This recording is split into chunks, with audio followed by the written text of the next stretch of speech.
It's an exciting car, like it's 6.2 meters of limousine, and it's a very rare car, and it's great fun for the team just to see this car, see how it works. The car was designed for world leaders, superstars, etc.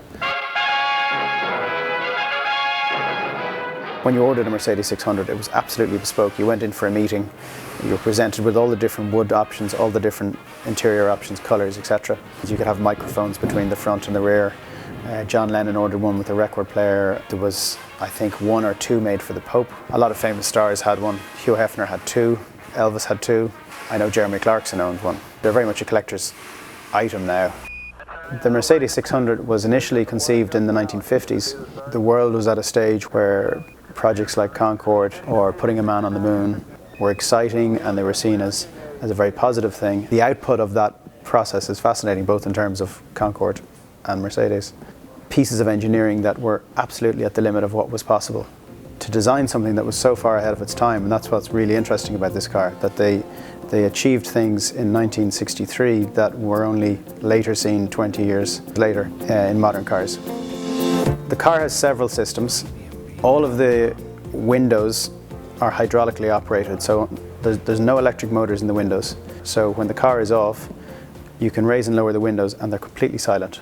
The boot opens automatically with the hydraulic system, so you just press a button, the boot pops up. You can rise the vehicle up and lower it down with the touch of a button on the air suspension. There's like a 2-foot-long trumpet. So when you beep the horn in the car, it's more like a noise a train would make. The list goes on. There's just so many things that and detail that are in the car, even down to the time delay on the interior light of 15 seconds. And these are all things that we take for granted now, but back then they were absolutely cutting edge and brand new ideas.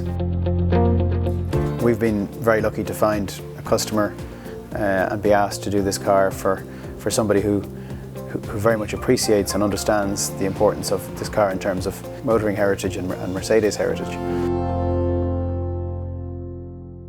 The car was actually in very good condition when it came into us, but even the best of cars, the issue is that a lot of the materials have dried out, so a lot of the leather and rubber has just dried out, and although the car looks perfect, actually, for instance, on this car you could tear the leather off the seats like it was paper.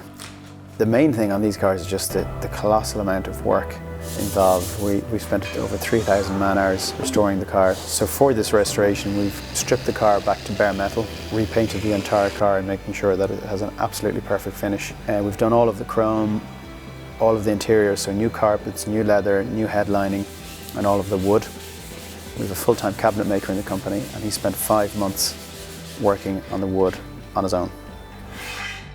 We did a really interesting thing. We got together with an Irish furniture restoration specialist, the only company that does all the national monuments and galleries.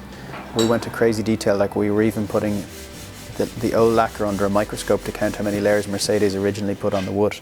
I think we had, again, something like 52 pieces of chrome. One of the pieces of chrome, or 2 of the rails are 3 meters long, so actually there's only 1 tank in Europe that can take a piece of chrome that long. The door cards have somewhere in the region of 32 different pieces of leather.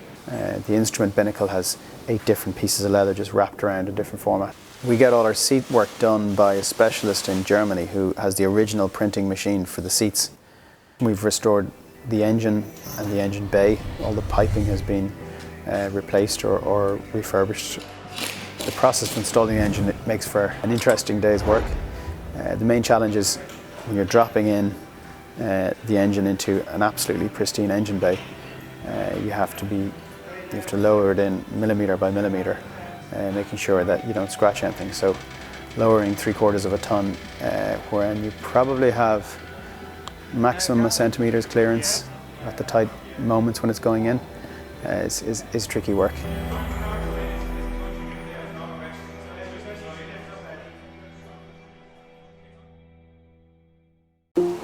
A car that large, it's always nice to get it back together and actually get it mobile and get it running. There's always that moment of expectation when you turn the key for the first time.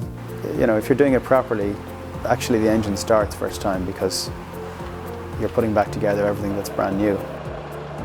Testing the car was very enjoyable. On this car we've probably done 300 miles of testing. We've done testing around town, you know, in heavy traffic. We've been out on country roads. It was great. It really behaves beautifully. Sometimes in a car like that I think people are looking to see who's inside rather than they're more interested to see what famous person is in the car. Yeah. The nice thing about investing in classic cars is you get to enjoy the investment. We've managed to get this car done in a very, very tight time scale. Most companies would take a year and a half to do what we've done in effectively 6 months. It's been very intensive for the team, so the guys have really put in a huge effort. The car is leaving now shortly on a truck to London, and it's been a great effort by everybody.